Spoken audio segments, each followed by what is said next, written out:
এটি সুন্দৰ ক্ষণত আমি আৰম্ভ কৰিলোঁ আবদ্ধ আকাশৰ যাত্ৰা। বিশিষ্ট পৰিচালক, অভিনেতা, নাট্যকাৰ নৱজ্যোতি বৰাদেৱৰ আবদ্ধ আকাশৰ মুহূৰ্ত আমি কৰিলোঁ।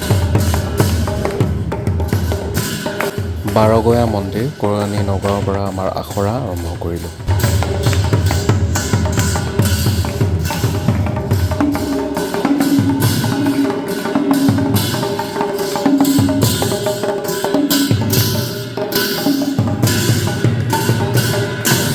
কিন্তু হঠাৎ আহিল এক অনাকাংক্ষিত খবৰ। আমাৰ সহযোগী নাট্যকৰ্মী, আমাৰ সকলোৰে মৰমৰ দেৱ আৰু এই পৃথিৱীত নাই। আমি থমকি ৰ'লোঁ।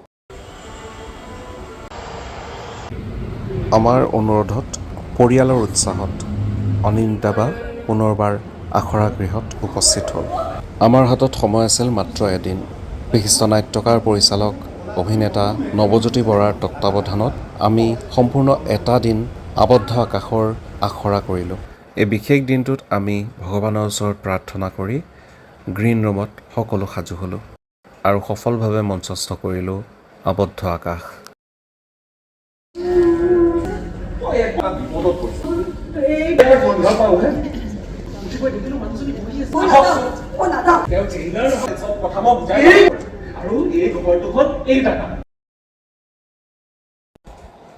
ঘাত প্ৰতিঘাত নেওচি আমি সফলভাৱে মঞ্চায়ন কৰিলোঁ আবদ্ধ আকাশ।